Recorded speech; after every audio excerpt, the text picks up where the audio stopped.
China, 67%. That's tariffs charged to the USA, including currency manipulation and trade barriers.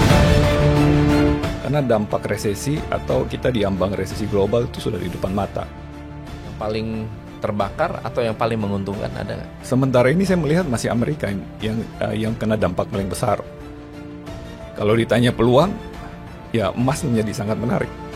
Apa sih tanda-tanda utama kalau seseorang bakal kena scam di Forex? Perusahaan ini terdaftar tidak? Kalau tidak terdaftar,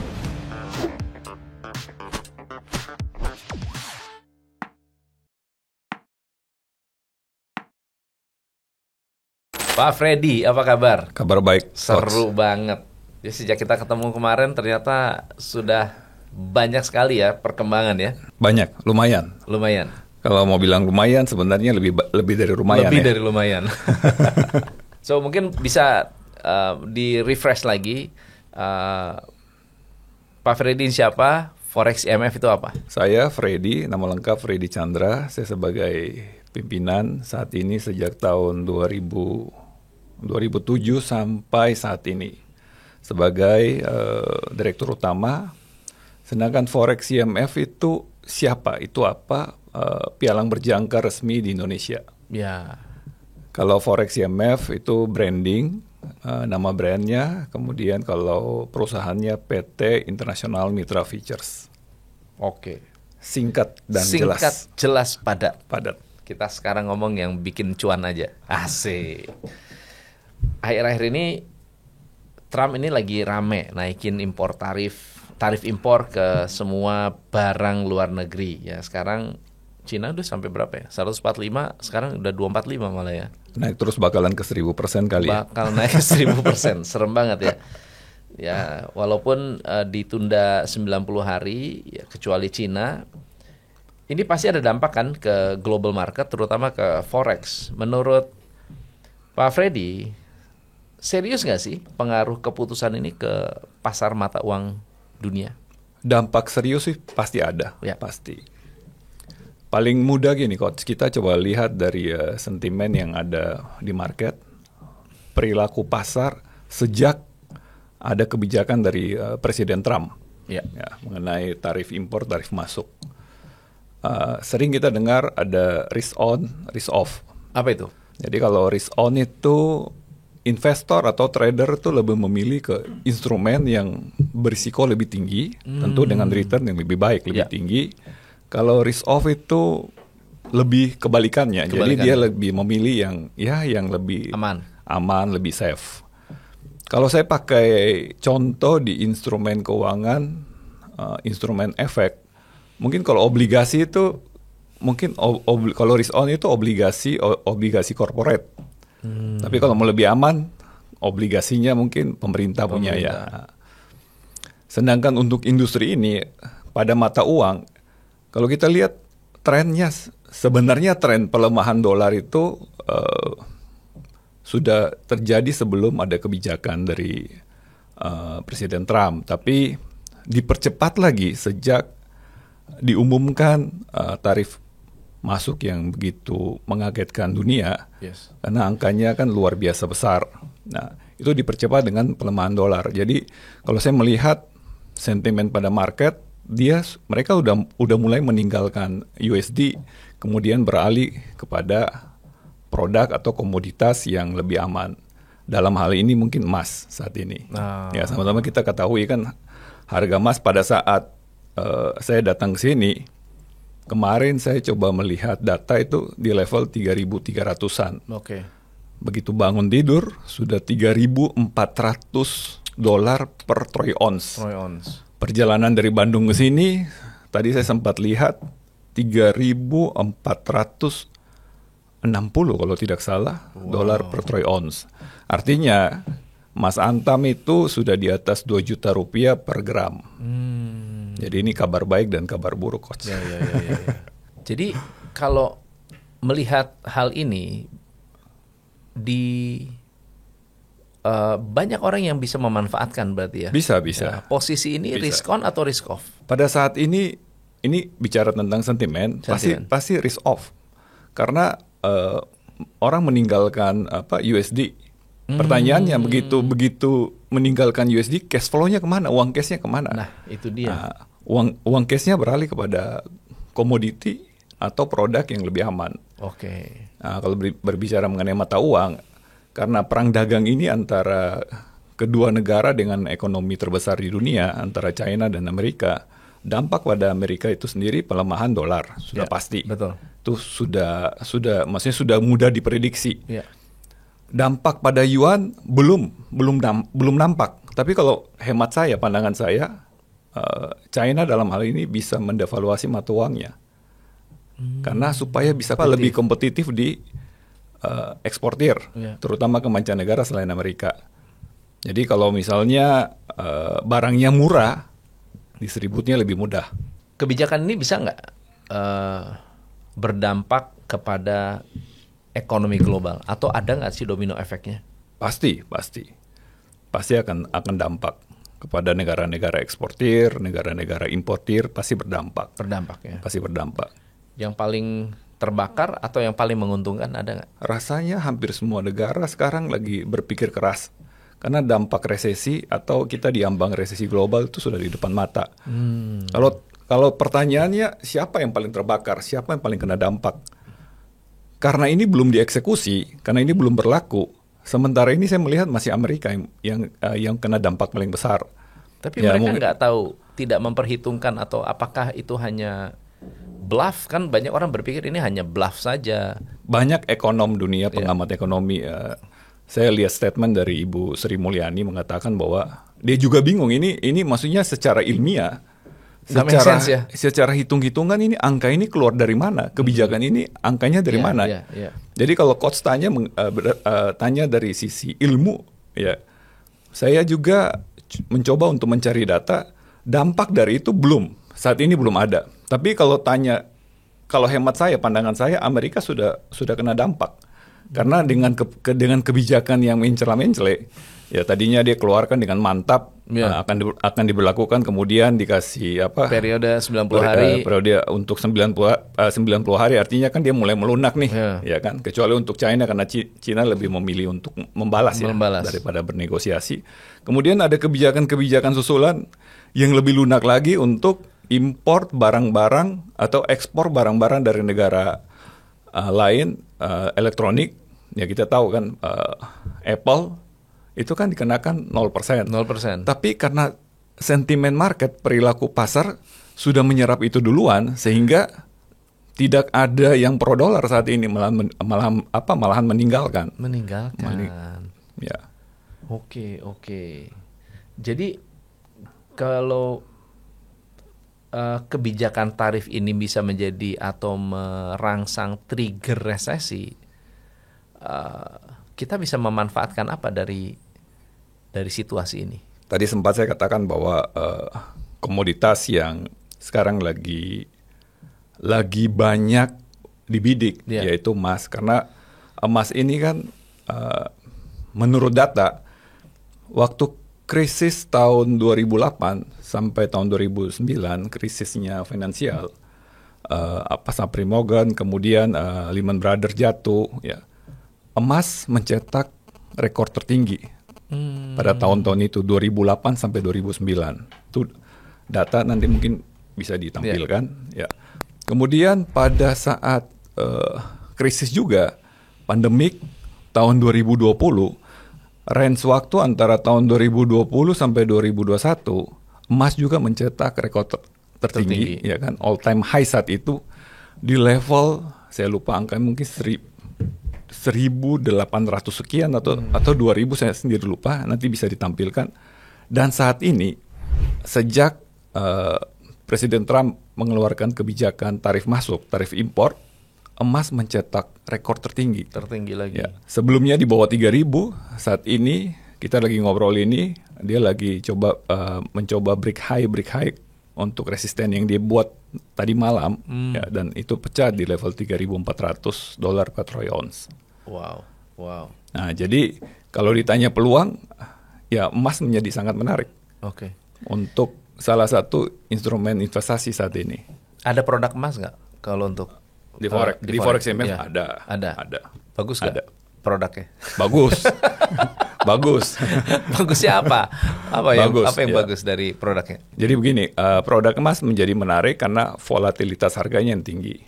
Ya, bagi sebagian investor, ya kita lihat ya kemarin sempat untuk market capital ya 2 kali sebelum kebijakan ya lebih dari berapa 6% jatuh. Betul. Kemudian setelah liburan Lebaran, kemudian dengan ada kebijakan Trump terulang kembali, ya sempat di-freeze setengah jam, ya 9% kalau tidak salah. Ya. Artinya dalam posisi ini emas sekali lagi menjadi produk yang safe haven. Di mana ada krisis, di situ dia membentuk histori yang selalu terulang dan terulang lagi. Ada insight khusus nggak buat teman-teman yang hari ini sedang menyimak dan ingin lebih mendapatkan opportunity yang lebih besar lagi selain dari emas, atau insight dari Pak Freddy apa kira-kira? Jadi kalau insight buat teman-teman trader, audiensnya Coach Tom, dengan keadaan data ekonomi yang tidak menentu, Ya. bukan data ekonomi ya, maksudnya keadaannya kan susah diprediksi ya. Meskipun dampak dari kenaikan tarif masuk oleh Presiden Trump ini belum dirasakan karena memang belum berlaku, masih ada tenggat waktu 90 hari. Mungkin masukan dari saya begini, yang pertama adalah harus memperhatikan data-data fundamental. Ya. Kan ada kalender ekonomik tuh. Ya. Ya.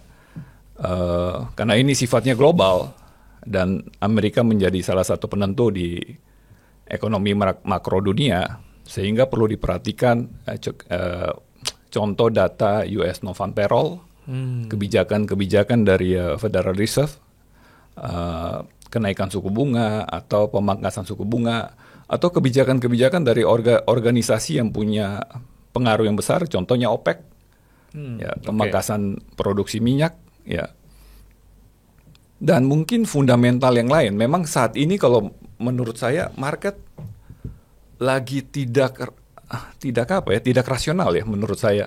Ya, seperti contohnya nih, contoh minggu lalu ya, minggu kemarin, pokoknya belum lewat dari 10 hari ya. Mungkin Coach Tom juga tahu, it's time to buy. Betul. Itu langsung harga bergerak naik. Ya. Setelah itu memang terkoreksi turun. Ya. Kalau para trader sering mendengar bahwa dengan istilah kan buy on rumor, sell on fact. Ya, ini harus hati-hati. Saat ini harus hati-hati. Memang kadang-kadang itu memang ada orang-orang atau individu yang mempunyai influence yang kuat, dengan statementnya dia bisa menggerakkan market. Ya.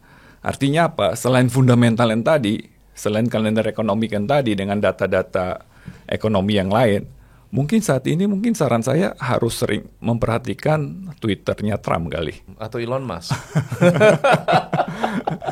Karena ini memang fakta. Iya. Ya kan? Ini memang fakta. Tapi paling penting begini, bahwa menghadapi market yang tidak rasional, tentu kita harus sama-sama cari solusi. Ya. Ya. Betul. Solusinya mungkin trade atau bereaksi harus ada base-nya. Base yang paling valid dan tidak bisa dimanipulasi adalah secara teknikal, secara chart. Ya. Contoh dengan trik atau dengan strategi buy on resistance atau sell on support bagi trader dengan karakter swing trade. Ya, jadi kadang-kadang dia melihat bahwa ini tahanan yang kuat, tahanan atas yang kuat, resisten yang kuat. Kalau ini break, berarti ada breakout. Saya harus melakukan buy.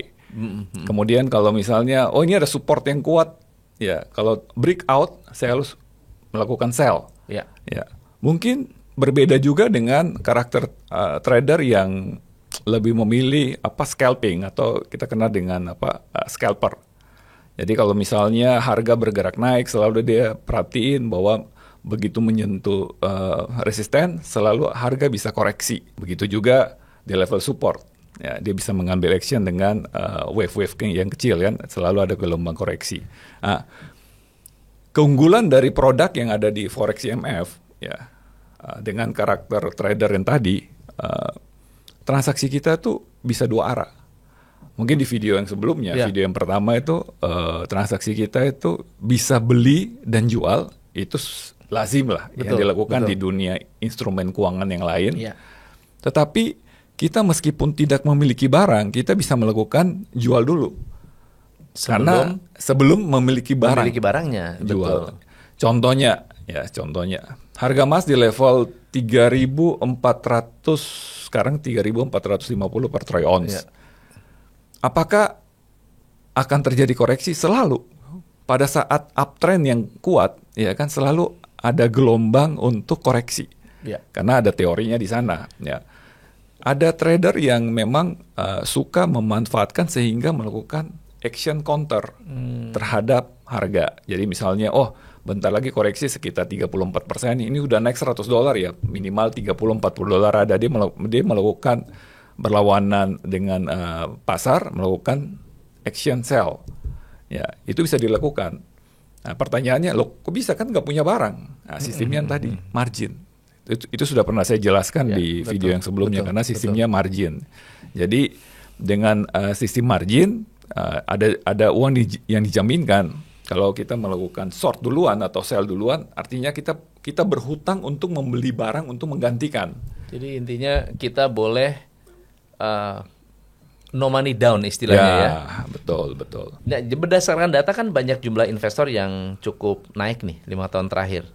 Apakah berarti masyarakat sekarang sudah mulai paham nih antara investasi trading dengan membeli saham? Data dari tahun 2017 kalau tidak salah sampai 2024, peningkatan jumlah user ya untuk instrumen keuangan, entah itu instrumen keuangan turunan efek atau turunannya forex ataupun kripto, itu meningkatnya sangat tajam. Ya. Kalau pandemik tidak terjadi, data ini mungkin bisa terjadi mungkin 10 tahun kemudian. Maksudnya mungkin di tahun 2030. Ya, jadi terjadi percepatan. Kita dipaksakan untuk harus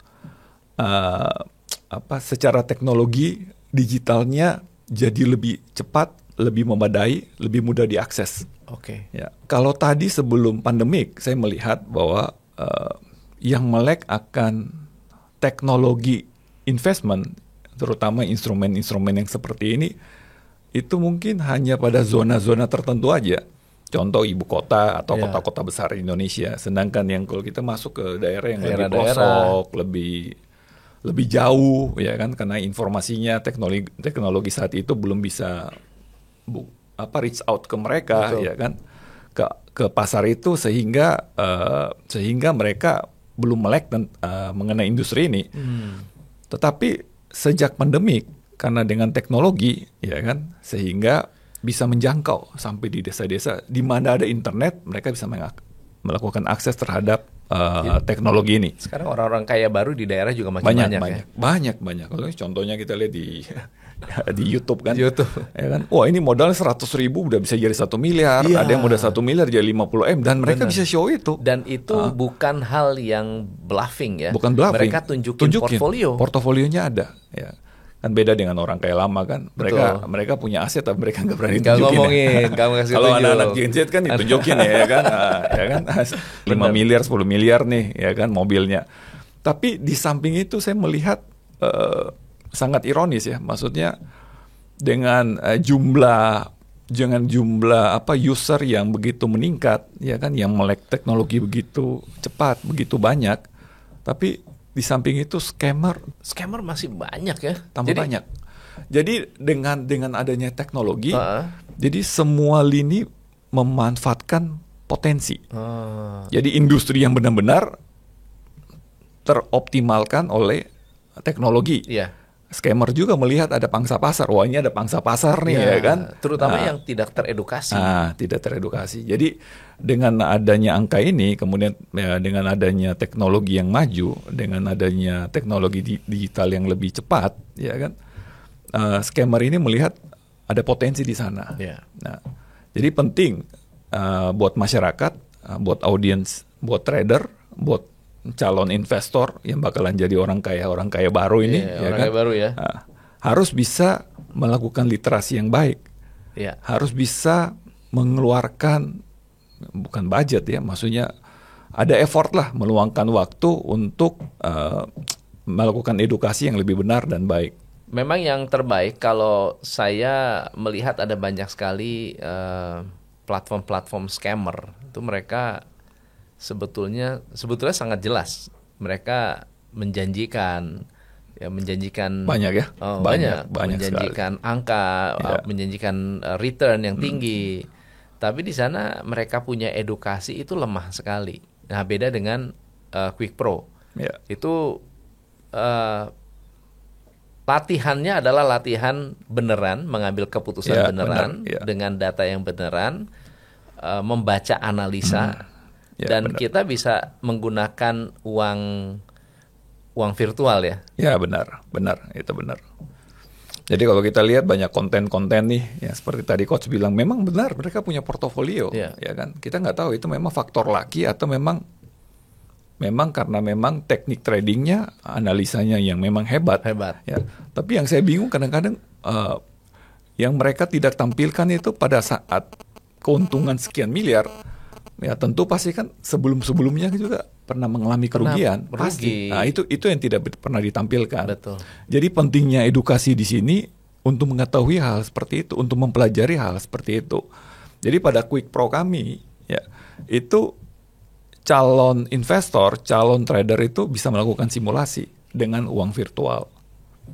Meskipun sebenarnya kalau dia buka investor atau trader mau langsung ke account live juga sebenarnya tidak menggunakan margin atau jumlah uang yang besar, hanya ratusan ribu rupiah. Tapi bagi sebagian orang angka ratusan ribu itu sudah bisa beli makan, membayar kos dan sebagainya. Kalau misalnya itu menjadi pertimbangan yang sangat alot, ya bisa menggunakan demo dulu. Nah ini teman-teman bisa tes di deskripsi. Anda buka deskripsi, di sana ada akun di mana Anda bisa register, lalu Anda tes.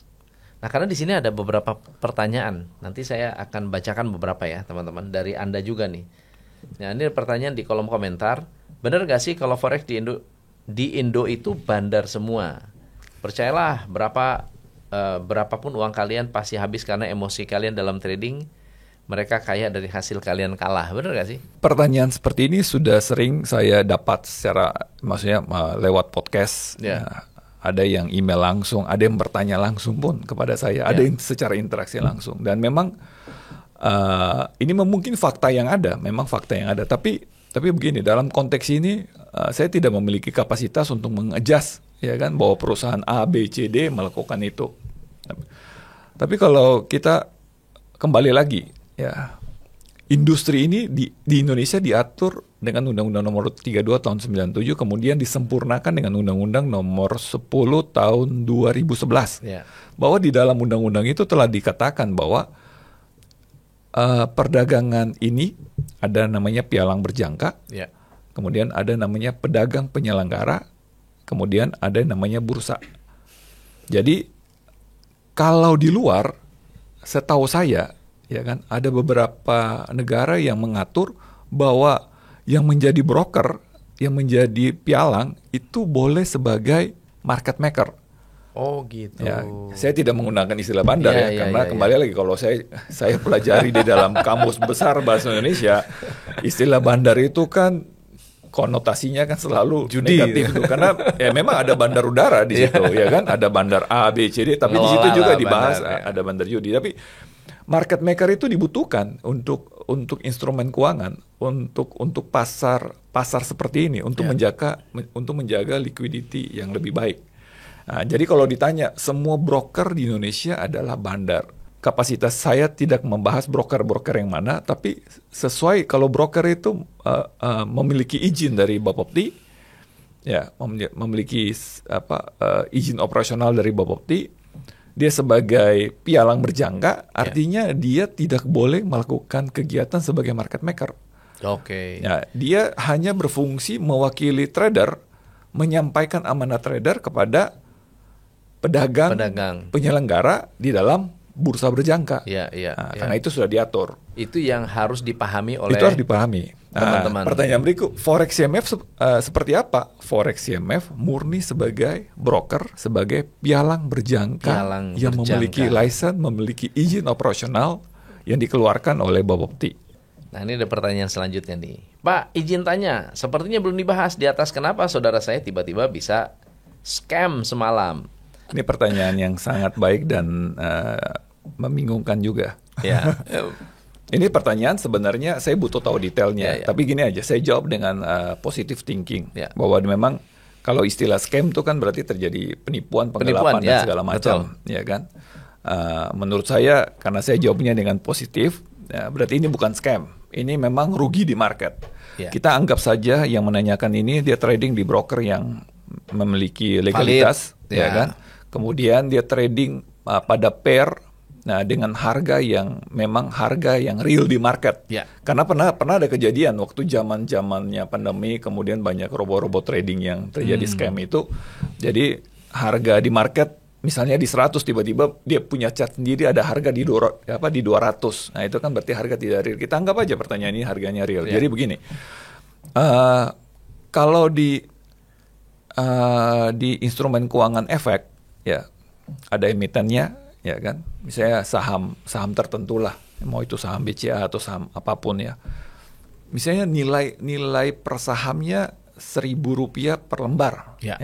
Kemudian coach melakukan transaksi 1.000 lot. Ya, berarti kan kalau nilainya Rp1.000 dilakukan transaksi dengan 1.000 lembar, ya berarti kan value yang ditransaksikan adalah Rp1.000.000. Betul. Nah, kalau terjadi penurunan harga sebesar 10% pada harga saham itu yang dari 1.000, ya kan, kemudian berubah menjadi Rp900, artinya value atau asetnya coach adalah Rp900.000. Betul ya.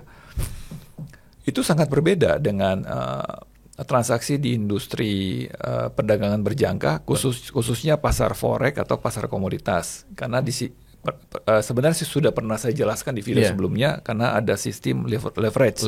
Ya. Kita ambil contoh transaksi JPY, Japanese Yen terhadap USD. Nah, di dalam kontrak size atau kontrak dari produk itu, dari pair itu adalah transaksi paling minim adalah 100.000 US. Nah, artinya apa? Pada saat kita beli Japanese Yen terhadap dolar sebesar 100.000 US, ya, transaksi value kita benar di 100.000 US, tapi dana yang kita jaminkan atau yang kita pakai untuk melakukan transaksi hanya sebesar 1%. Artinya apa? Artinya pada saat kepemilikan aset kita sebesar 100.000 US tadi bergerak naik atau turun sebesar 1%, itu akan sangat punya pengaruh yang besar, signifikan sekali pada jaminannya kita. Coba bayangkan kalau 100.000 US terjadi penurunan sebesar 1% atau minus 1%, berarti kan hilang 1.000 kan? Betul. Ya, jaminan tadi 1%-nya kan 1.000. Betul. Bisa nol nggak? Habis. Nah, kalau sesuai dengan posisi kita, posisi terbuka kita, sesuai dengan arah, berarti keuntungannya kan jadi 100%. 1 kali lipat. Andai kata misalnya saya jaminkan 1%, turun 0, waktu naik lagi dia udah habis tuh. Sudah habis dulu. Jadi dia harus berada di dalam harus liquid lah. Mereka harus ada duitnya istilahnya, harus ada gitu duitnya. Jadi pentingnya. Jadi nggak kayak saham memang ya. Kalau saham kan aset yang kita gunakan dengan kepemilikan aset itu kan 1 banding 1. Nah, kalau ini modal yang kita gunakan dengan aset yang kalau yang dia naik 1% aja dari 1% aja ini jadi 100%. Double itu. Nah, wah, benar juga. Jadi kembali ke prinsip coach. Ya. Ada return yang baik, ya tentu ada risiko yang berimbang lah. Benar. Gitu. Makanya ada yang kayak mendadak, makanya digunakan sih oleh scammer forex. Karena memang leverage-nya tinggi sekali. Dan itu bisa dipakai sebagai alasan kenapa kamu bisa jamin harga bakal naik sekian persen, benar, kamu akan benar. return sekian persen. Benar. Ya. Jadi banyak yang menanyakan ke saya bahwa kok saya lihat ada yang live trade kok keuntungannya bisa puluhan persen. Saya bilang jangankan puluhan persen, ratusan persen pun dengan volatilitas harga saat ini itu bisa terjadi. Naik 1% di sana, 1.000 US dollar di sini. Ya, betul. Bayangkan kalau misalnya jumlah jaminan atau jumlah margin yang dia gunakan untuk bertransaksi lebih besar daripada itu, kan berarti keuntungannya kan bisa berkali-kali lipat. Tapi risiko ini yang dihadapi juga berkali-kali lipat, berimbang. Pak Freddy, ini ada yang nanya juga nih, yang ada yang bilang di episode sebelumnya kalau isinya cuma jualan, tidak ada penjelasan cara membaca fundamental dan teknikal. Ibarat gue minta makan malah dikasih ikan, bukan pancingannya. Oh begitu ya. Ini lucu nih. Terus XAU USD, jika buy artinya beli emas dengan dolar, jika sell membeli dolar dengan emas, dan tetap broker luar paling aman, terutama Exness. Spread setipis tisu. Bagaimana tanggapannya Pak? Jadi begini Coach, pada saat podcast kan kita dibatasi waktu. Betul. Tidak mungkin saya bisa menggunakan waktu 45 menit atau kurang lebih 1 jam buat mengedukasi orang yang dari nol menjadi seorang trader, ya, karena untuk menjadi seorang trader itu butuh waktu bukan 1-2 jam, mungkin ribuan jam, dan kalau mau serius kan masih terus belajar. Dia harus latihan terus, baca sampai baca saat data. ini pun saya melakukan transisi, saya terus belajar untuk menganalisa data teknikal maupun fundamental. Tapi begini aja, Coach. Berarti yang menanyakan dia belum pernah mengenal dekat siapa itu Forex IMF. Ya. Sebenarnya kita juga punya channel YouTube. Dan di dalam channel YouTube kita tuh ada sudah lebih dari 1.000 video. 1.000 video untuk edukasi. Di dalamnya ada tutorialnya, ada e-booknya, kemudian ya ada rekaman-rekaman live trade-nya, ya kan. Terus dia bisa juga kunjungi Forex di websitenya kami, forexmf.com. Ya, di situ ada. Kalau misalnya bingung untuk belajar sendiri, di situ kita sediakan fasilitas, kita chatting aja langsung dengan pihak Forex IMF untuk melakukan jadwal, karena seminar atau webinar yang kita bikin lewat secara online itu mudah diakses. Nah, bisa juga selain 2 channel yang tadi, ada juga kan channel dari apps. Dia bisa mendownload di App Store atau Play Store. Betul. Ya, untuk Quick Pro, di situ dia bisa belajar. Nah, chatting lagi, kalau di situ kan ada fasilitas bisa komunikasi langsung. Mau dibuat jadwal kapan untuk belajar lebih serius. Mulai dari beginner sampai advance. Keren. Jadi teman-teman, Anda harus lebih research. Dan nanti saya kasih linknya lah. Ya, kasih link. YouTube channelnya seperti apa. Kemudian kasus ada Exness gimana? Kasus Exness. Apa mungkin bisa masalah spread ya? Masalah spread. Oh, masalah spread. Mungkin perlu dijelaskan dulu Exness itu apa supaya teman-teman yang Exness itu salah satu broker luar. Broker luar memang saat ini dia memang cukup gencar untuk masuk ke Indonesia, iklannya di mana-mana. Iklannya di mana-mana, iklan di sosial media, iklan di mana-mana lah ya, iklan secara digital ya. Itu memang tugas pemerintah, karena dia mungkin legal di negaranya, tapi ingat dia tidak begitu legal masuk di Indonesia. Ya, harus taat dong sama peraturan. Tapi ternyata dia tidak memiliki kantor di sini, dia tidak memiliki investasi di sini, ya, secara fisik. Ya, dia tidak tidak memenuhi syarat-syarat untuk memperoleh izin operasi di sini. Ya, tapi tidak apa-apa. Maksudnya bukan tugas saya untuk melakukan penegakan hukum, karena di sini ada otoritas yang nanti bakalan mungkin koordinasi dengan itu untuk melakukan penegakan hukum terhadap broker-broker luar. Tapi begini, kalau kita berbicara mengenai spread, ini agak ironi ya Coach, agak ironis. Gini, di satu sisi ada pertanyaan yang sebelumnya, ini bicara mengenai spread yang sangat tipis, nyaris nol. Jadi spread ini selisih antara jual dan beli. Kalau kita ke bank untuk melakukan transaksi falas, ke money changer kan, kalau kita beli kan selalu harga lebih tinggi daripada harga kita jual, ya kan. Nah ini mereka nih spread nyaris nol. Ya. Bahkan ada beberapa broker luar yang pernah saya lihat sudah bukan nyaris nol, sudah nol. Terus dia kan dapat pertanyaan dapat untung dari mana kan? Nah, ini merupakan hal yang sangat ironis. Di satu sisi pertanyaan yang sebelumnya, tadi Coach ada sempat menanyakan dari pertanyaan audiens, ini broker lah, bandar lah, segala macam. Ya. Ini salah satu ciri. Salah satu ciri. Pertanyaannya, kalau kami katakan kami punya spread juga berkompetisi, sangat kompetitif di market. Tipis tapi tidak bisa setipis yang seperti itu. Iya, justru seharusnya dipertanyakan itu ya. Karena harus ada keuntungan buat kami. Iya. Ada pertanyaan juga, wah kalau tempat lain komisinya bisa 0. Pertanyaan, ya komisi 0, keuntungannya dari mana? Dari mana? Jujur kami menjalankan, mengkampanyekan komisi murah, tapi tidak bisa 0. Ya. Keuntungan kami dari mana? Terus kemudian ada juga yang menanyakan bukan masalah spread saja ya, swap. Bahkan ada yang swapnya free. Kami free, ya kan? Tapi dalam term-term tertentu tidak bisa free seperti yang di luar ya, broker-broker luar, karena swap itu keuntungan buat kami. Nah, saya tidak menjawab lebih detail, ya kan? Saya tidak mengadjust kemana-mana bahwa pialang siapa saja yang menjadi market maker, menjadi bandar dan segala macam. Ya. Jadi itu mungkin jawaban saya sudah cukup menjawab ya. Luar biasa, luar biasa. Enak kalau ngomong sama Pak Freddy itu simple dan langsung mengena.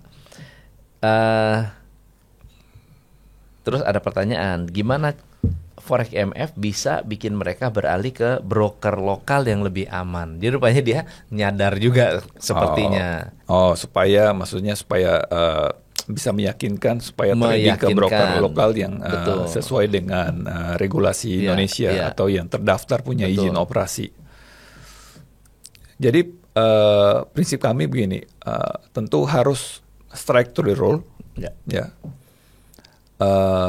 Kami sejalan dengan pemerintah, ya, selalu mengkampanyekan untuk mencerdaskan kehidupan bangsa di dalam segala sektor.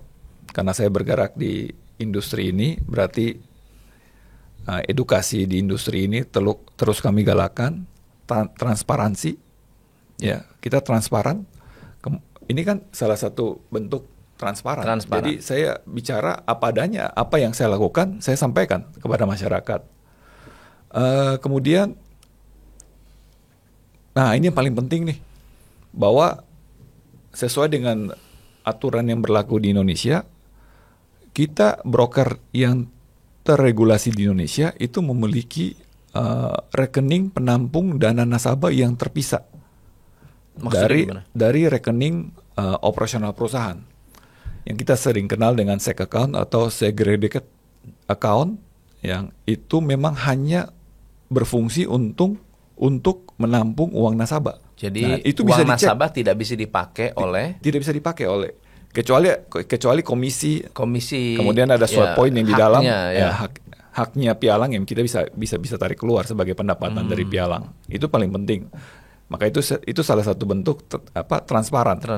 Dan itu bisa dicek di websitenya Pak Bopti bahwa Forex MF rekening SEC account-nya nomor berapa aja di bank-bank mana saja, itu ada semua. Oke. Berarti tidak sembarangan kalau mereka bertransaksi atau masuk ke dalam akunnya mereka, uangnya bisa dipakai secara gitu kan. Kalau gabung gitu ya kan, nanti ada pinjam duit dulu, uang bensin lah, ya kan, nanti ada gajinya Pak Freddy di dalam diambil segala macam. Itu kan kecampur, jadi tidak profesional. Dan itu sudah diatur. Terus poin berikutnya adalah kita selalu kedepankan teknologi. Jadi kalau dilihat, ini mungkin diferensiasi dibandingkan dengan pialang yang lain. Ya. Kalau pialang yang lain masih memiliki banyak cabang, ya. Kalau Forex MF hanya satu kantor di Bandung, ya. Tapi jumlah pertumbuhan nasabah kami sangat cepat, ya. Bahkan data yang terakhir sudah jumlah nasabah kami sejak kami launching mikro sudah mencapai di atas 200.000 jumlah nasabah. Ya, itu kan angka yang gitu. Ya. Jadi percepatan itu sejak ada transaksi mikrolot. Nah, tadinya segmen pasar kami terbatas. Dulu kan 2 jutaan ya? Ya, harus masuk sekitar, saya lupa sih angkanya 2 jutaan ya. Ya, sekarang Sekarang ini kan cukup dengan 250.000 karena transaksinya sudah bukan 0,1 lot tapi bisa 0,01 lot. Artinya kolamnya kan menjadi lebih besar. Tadinya kan segmen pasarnya hanya orang-orang tertentu, sekarang sudah lebih luas. Jadi Anda mau kaya lebih cepat bisa. Ya, asal latihan dan belajar, itu yang penting. Oke, kita lanjut. Menurut data yang ada, banyak trader baru masuk tapi juga banyak yang keluar karena rugi besar. Gimana cara Forex IMF meyakinkan trader bahwa mereka trading di tempat yang fair dan aman? Jadi banyak yang boncos ya. Banyak yang boncos. Faktor boncos itu apa sih sebetulnya? Mungkin boleh dibahas dulu. Jadi kalau misalnya trading rugi itu banyak faktor.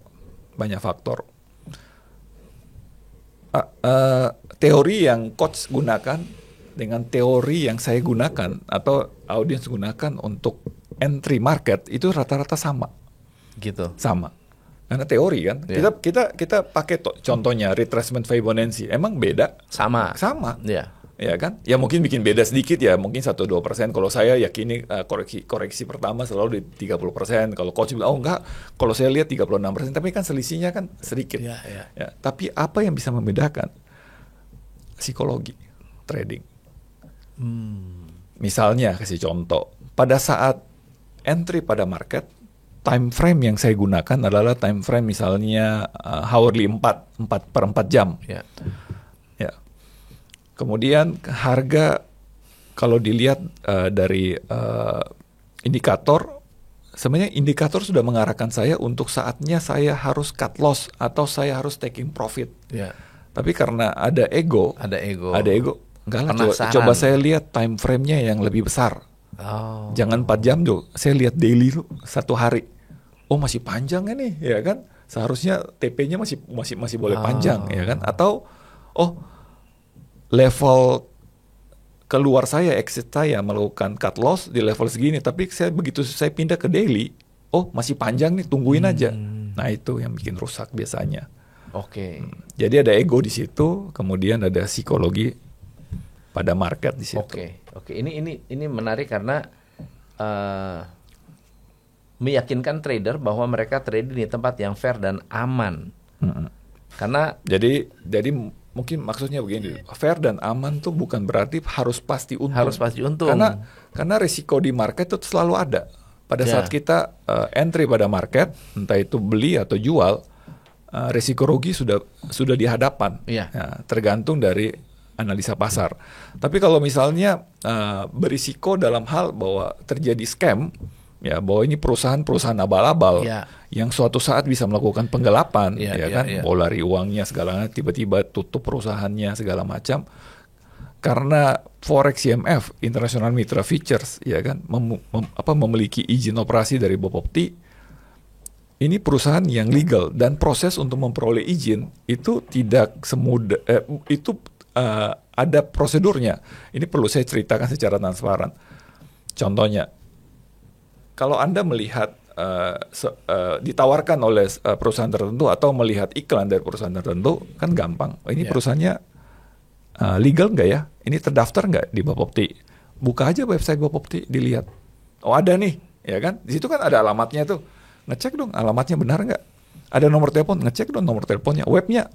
Itu semua ada karena salah satu proses untuk memperoleh izin itu ada kunjungan fisik dari otoritas. Sampai ruang direksi pun dilihat. Harus dicek. Ini Pak Freddy ruangannya yang mana nih? Oh di sini ya. Ini ruangannya siapa? Ini ruangan siapa? Itu difoto semua. Kalau ada perubahan dalam struktur jangankan struktur organisasi, tata letak tempat itu harus dilaporkan. Jadi memang highly regulated sebenarnya. Jadi yang maksud dia fair dan aman itu artinya mereka berada di tempat yang bukan scammer gitu. Ya betul. Itu baru dari sisi tempat berusaha. Fisik ya. Nah, nanti infrastruktur yang lain juga ada dilakukan pengecekan sampai ke server. Dan itu dilakukan secara berkala.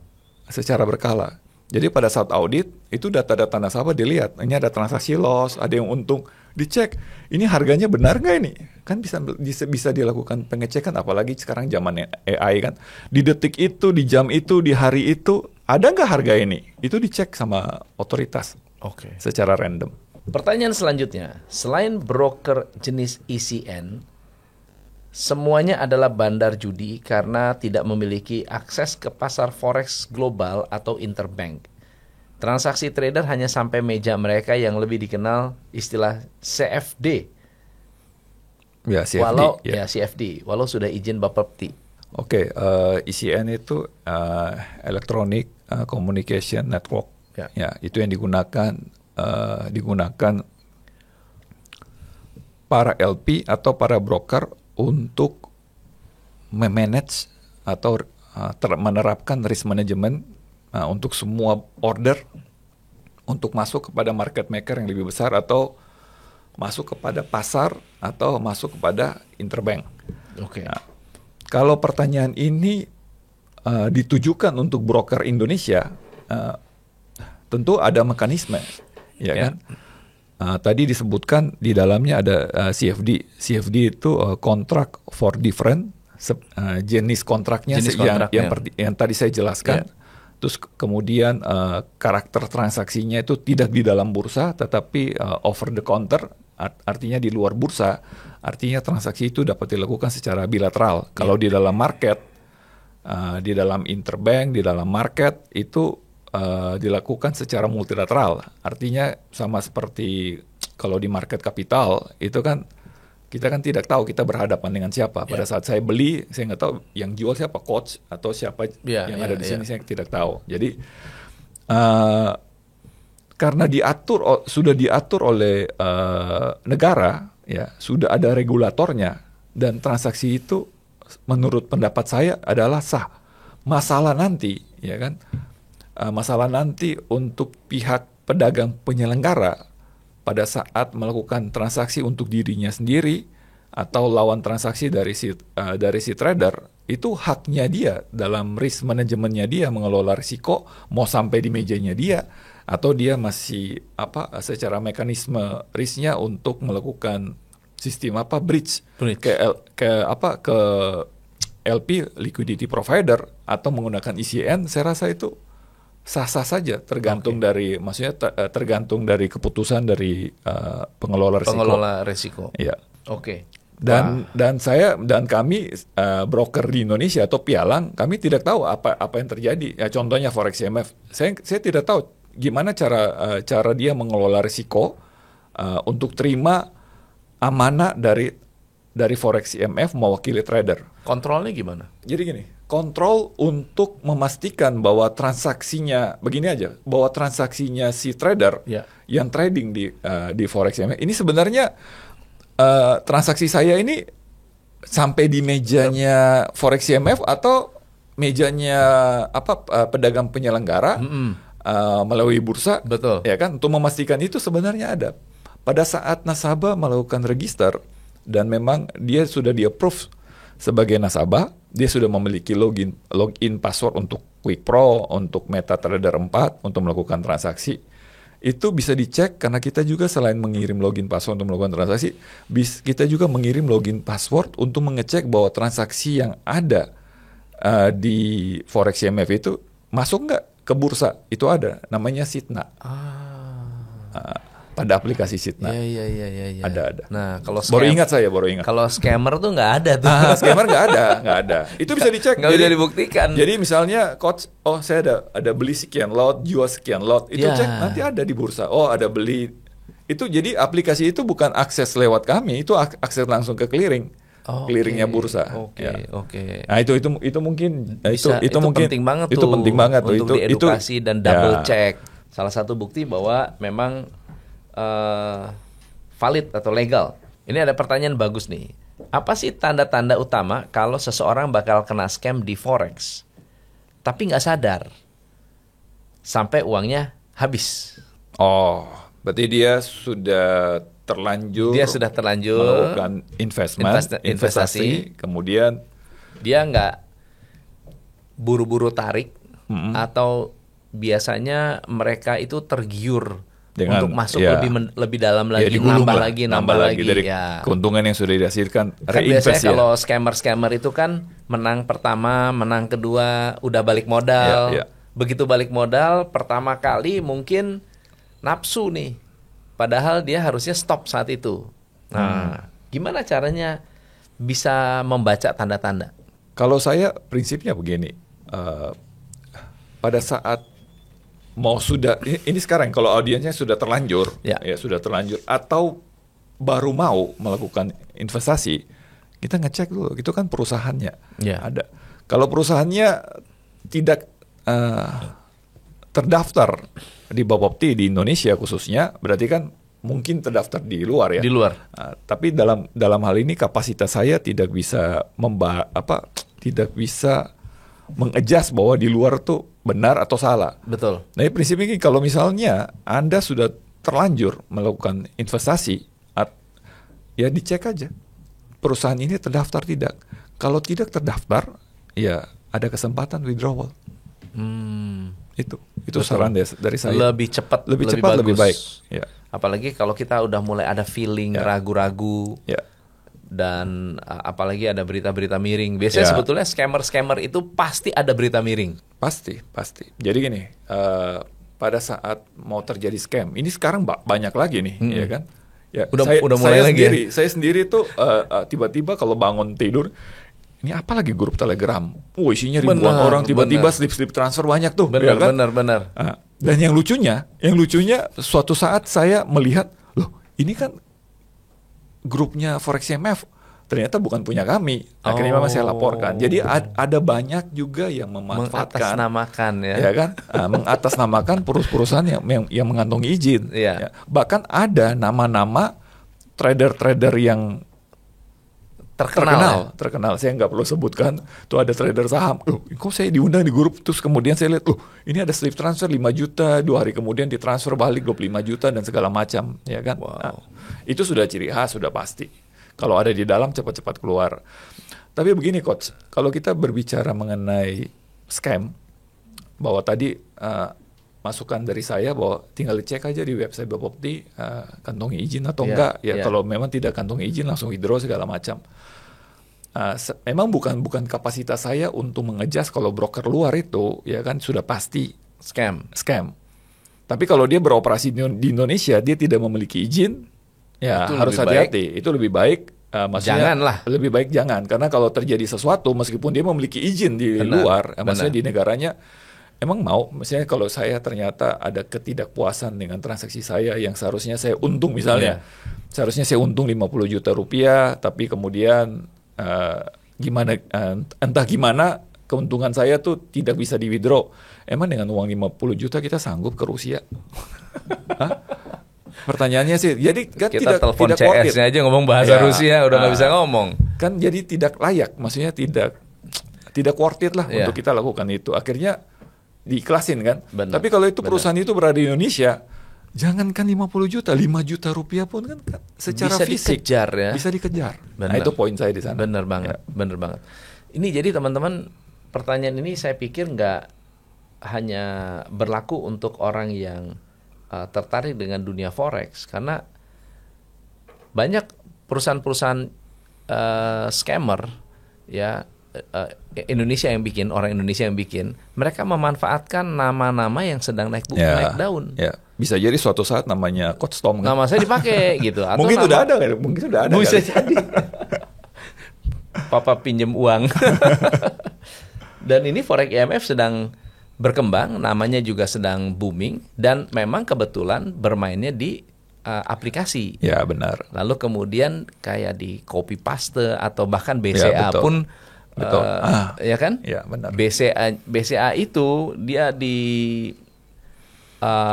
duplicate desain websitenya sampai orang pikir dia sedang transaksi di BCA. Itu benar. Juga kita pikir BCA legal, tapi ternyata kita harus sedikit lebih teliti. Kalau saya pemula banget, nggak ngerti apa-apa soal forex, dari mana saya harus mulai? Apakah Forex IMF punya program untuk beginner?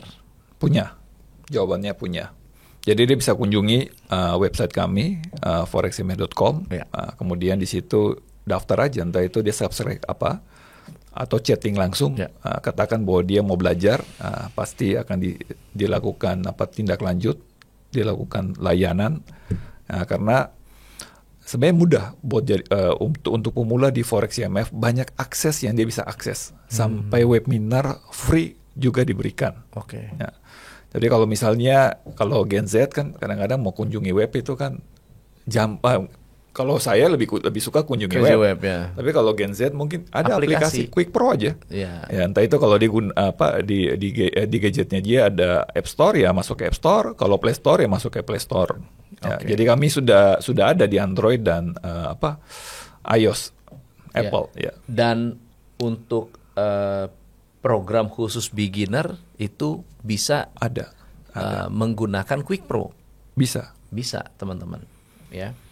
Bagaimana proses pendaftaran untuk akun baru? Apakah ada persyaratan khusus yang harus dipenuhi oleh trader? Tentu ada. Ya, kalau itu warga negara Indonesia KTP, kalau itu warga negara asing tapi sudah lama tinggal di Indonesia, dia cukup menggunakan paspor. Ya. Jadi untuk pendaftaran buka akun atau pendaftaran untuk trader baru itu sangat mudah. Jadi kalau ini diatur oleh aturan ya, diatur oleh Bapepti di dalam perbanya. Kalau margin awal di bawah 10 juta rupiah, dia cukup menggunakan KTP. Oke. Ya, tentu bukan KTP aja, harus memiliki email. Untuk verifikasi, kemudian nomor telepon yang aktif atau nomor WhatsApp yang aktif. Ya sudah, dia sudah bisa melakukan pendaftaran. Tapi kalau ternyata marginnya di atas 10 juta rupiah, ya itu memang ada kelengkapan data yang harus lebih lengkap. Contohnya dia harus lampirkan NPWP-nya. Apakah harus punya uang 10 juta untuk bisa mendaftar Quick Pro? Nggak harus kan? Nggak harus. Sebenarnya untuk mendaftar sebagai nasabah itu tidak ada syarat, ada syarat apa-apa selain syarat administrasi. Yeah. Misalnya dia daftar untuk memperoleh login password, ya itu akunnya akun real tanpa ada syarat minimum. Tapi pada saat dia ingin melakukan transaksi, dia harus mendepositkan uang. Nah, itu minimalnya 250.000 rupiah saat ini. Bukan 100 juta ya. Kalau dulu zamannya saya itu mungkin 15 tahun yang lalu kali. Itu harus minimal 50 juta. 50 juta. Ya, 50 juta, 60 juta, 100 juta. Sekarang mah udah kecil. Tapi yang pialang berjangka lain masih ada ya. Ada, masing-masing punya standar beda-beda. Itu kan itu terkait dengan strategi pemasaran dan penjualannya. Okay. Pertanyaan berikutnya, Forex itu market yang bergerak cepat dan banyak trader kesulitan mengambil keputusan. Apa Forex IMF punya tools atau fitur yang bisa bantu mereka lebih yakin dalam trading? Ya, jawabannya ada di Quick Pro. Sebagai contoh nih, di kami ada Smart Pending Order. Pending order kalau di Meta 4 yang lama itu kalau kita mau masang pending entah itu limit atau stop loss itu harus diketik angkanya. Oke. Ya misalnya harganya lagi di 200, saya mau beli di harga 190 harus ketik 190 ya. Tapi kalau untuk di Quick Pro ya Smart Pending Order ini bisa dipasang pending ordernya langsung di chart. Jadi semudah cuma menggeser chartnya. Nah, kalau saya mau pasang di harga 100, ya itu geser ke harga 100 tanpa harus ketik, lebih cepat kan? Ya, misalnya dan lebih akurat juga ya. Lebih akurat. Sampai ke sesuai dengan poin-poinnya. Ya, sesuai dengan indikator yang saya pasang. Contohnya kalau memang saya sudah ada support resisten, ya di area tertentu, kalau saya mau beli kalau prediksi saya resisten, kalau break berarti terjadi breakout, saya mau beli on resisten, buy on resisten, saya tinggal geser aja pendingnya ke situ, ke level itu, level resistennya. Begitu pula dengan level support, tinggal digeser, semudah itu. Kalau di Quick Pro itu kan pakai HP, apa nggak susah ya ngatur baca grafiknya, bikin Fibonacci-nya? Memang kalau mau lebih profesional, waktu full time trader, ya itu pasti menggunakan desktop. Seperti coach kalau lihat kan, mungkin layarnya bisa ada banyak, 10 tuh banyak, ya kan? Apa yang mereka lihat sih? Begitu banyak layar? Ada fundamental, ada indikator A, B, C, D dan segala macam. Indikator ada ribuan coach. Ada ribuan indikator. Ya. Tapi yang kita pilih adalah ini indikator yang biasanya digunakan dan sangat simpel. Nah, itu yang pertama. Kemudian di Quick Pro juga ada namanya market detector. Nah, untuk menentukan level support dan resisten itu kan butuh analisa. Ya kan? Butuh menggunakan indikator. Ya. Kalau di Quick Pro sudah ada. Sudah dibuatkan oleh sistem. Oke. Nah, jadi misalnya bangun pagi, hari ini saya mau transaksi emas atau ada hari ini ya. Hari ini saya mau transaksi oil atau mau transaksi silver atau mau transaksi yen. Saya tinggal klik market detector, tinggal dilihat, oh, sudah ada range-nya. Ada support 1, support 2, resisten 1, resisten 2. Cocok, tinggal lihat cocok atau tidak. Kalau cocok ya bisa cari dengan indikator yang lain lagi kan. Nah, market detector itu termasuk bisa dibaca juga di yang itu ya, yang latihan ya. Bisa simulasi kan? Simulasi. Iya, ada demo kan? Demo. Ya. Akun demonya ya. Ada. Dan itu real, angka real. Angkanya jadi real. Bukan. Ya. Jadi sebenarnya harga yang ada atau quotes atau feed harga yang ada di demo account dengan real account itu sama. Cuma kalau demo account kan transaksinya nggak masuk ke bursa, ya kan? Dia hanya simpannya di device. Tapi ketika dia misalnya nih bangun tidur dia baca market detector, lalu kemudian dia bilang oke, saya mau beli emas, lalu kemudian berapa lama akan naik atau turun, gitu kan? Jadi, lalu dia putuskan. Kalau untung dan 10 kali untung, ya dia harusnya pede lah ya masuk ke real account. Nah, Oke. Itu tadi baru di support resisten, ya kan? Kemudian di entry market nih, ya. Tapi kan semua orang ini punya kesibukan nih coach, ya kan? Kayak coach kan trading, misalnya bangun pagi mungkin baca berita sebentar, buka Quick Pro, kemudian entry pada market, ya kan? Tapi tentu entry pada market nggak detik itu langsung untung atau rugi, betul. Ya kan? Kan ada kegiatan lain, mungkin gym dulu, ya kan? Benar. Jalan pagi, kemudian aktivitas di kantor, ya kan? Gimana supaya saya tahu bahwa harga ini sudah bergerak? Kan kalau saya nggak pantau terus kan, saya nggak pantau terus kan nggak tahu. Tapi apakah semua orang punya waktu yang sama seperti full time trader. Full time trader. Dan tadi saya bilang bahwa dia trading pakai desktop, layarnya bisa ada 10, 15 gitu kan, tidak, ya kan? Nah, kita ada satu fitur price alert. Jadi kau bisa pasang, belinya di harga segini, saya nanti mau keluar di harga segini, ya kan? Jadi atau saya mau loss, saya mau cukup lah, mau rugi juga di harga segini. Ya, meskipun sudah pasang stop loss, ya kan, meskipun sudah pasang TP, bisa juga pasang alarmnya. Atau kalau belum ada posisi, saya pasang juga alertnya supaya pada saat menyentuh level itu ada notif yang masuk. Oh, sudah.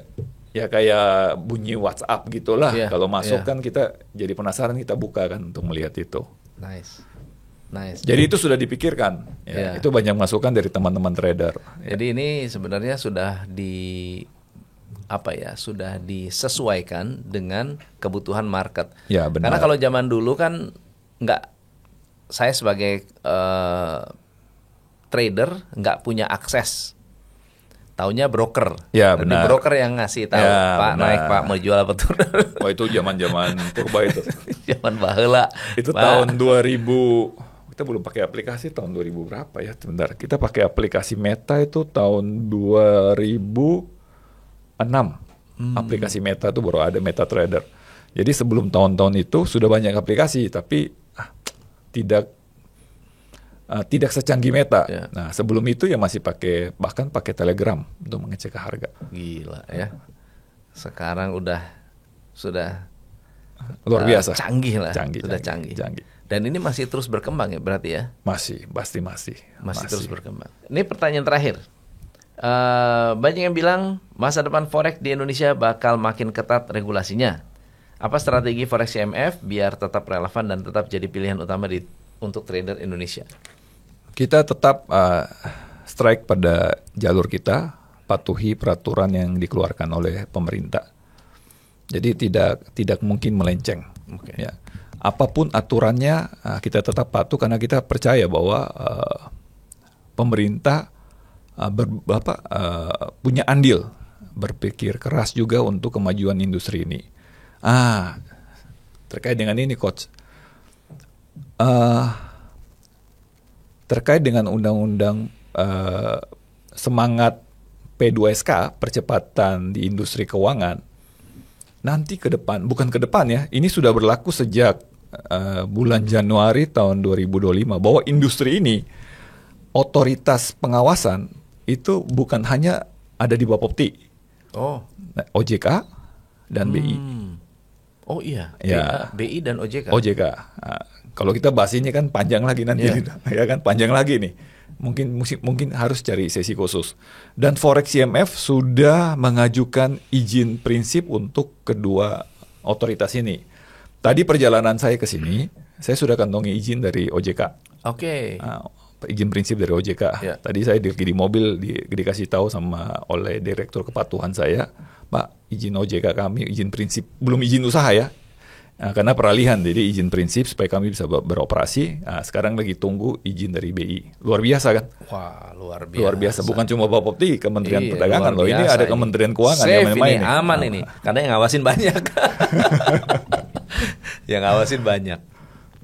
Pak Freddy, ajarin dong satu trik. Misalnya contohnya, sebagai pemula, bagusnya gimana sih? Apakah mereka lebih baik bermain begitu banyak komoditi, emas juga, oil juga, apa juga, atau main satu dulu sampai menguasai, baru mereka pindah ke komoditi lainnya? Jadi untuk variasi dari pair untuk transaksi itu banyak sekali. Ya. Kalau untuk pemula memang menurut saya ini saran ya. Kalau saya tidak mengarahkan untuk pair tertentu. Tapi karena transaksi yang ada di Forex IMF boleh dikatakan saat ini 90% transaksinya itu ada pada komoditi, khususnya komoditi emas, ya. Karena memang fokus kami untuk komoditi, karena kami melihat bahwa secara bisnis, karena saya kan pebisnis entrepreneur, karena volatilitas harga emas sangat baik, ya kan, sangat bagus. Dengan adanya world trade saat ini, data ekonomi yang tidak menentu. Betul. Sehingga terjadi pembentukan harga yang sangat luar biasa. Kami memang fokus pada produk emas, maka itu tadi dikatakan bahwa kalau dikatakan spread, kemudian biaya transaksi, kami termasuk yang termurah di Indonesia. Jadi kalau transaksi murah kan berarti kan event point kan semakin cepat. Semakin cepat, lebih cepat. Kurang lebih. Jadi emas itu lebih untuk belajar ya, karena volatilitasnya, kemudian dia pergerakannya sekarang sedang sangat-sangat tidak menentu. Untuk belajar bisa jadi lebih cepat. Jadi sebenarnya produk apa saja, per apa saja sama saja. Yang paling penting ini pada saat sudah masuk ke real account atau live account, melakukan transaksi yang real, ingat selalu harus pasang stop loss. Harus tuh ya. Harus ada risk manajemennya. Harus ada batas kerugiannya. Karena yang tadi sistemnya sistem leverage, ya 1:100. Kalau emas itu nilai kontraknya adalah 100 troy ounce.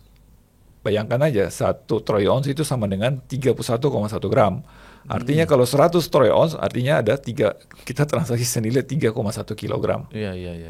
3,1 kilo. Iya, benar. 3 kilo sekarang nilainya sudah, kalau rupiah sekarang udah 1,9 ya? Enggak, belum. Ya sudah. 1 gram udah 2 juta. 1 gram udah 2 juta ya. Berarti kan kalau 3 kilo 6 miliar ya, kurang lebih ya. Luar biasa tuh. Ya. Jadi teman-teman belajar apa nih hari ini? Pak Freddy mungkin bisa kasih motivasi buat teman-teman yang saat ini baru belajar, yang saat ini sudah belajar, dan yang saat ini mau lebih mengoptimalkan lagi penggunaan Quick Pro-nya atau keterlibatannya dalam trading. Apa kira-kira masukannya? Masukannya, perbanyak literasi, perbanyak edukasi. Saya yakin Anda pasti jadi smart trader, smart investor. Yes. Mantap. Belajar apa di sesi kita hari ini? Komen di bawah.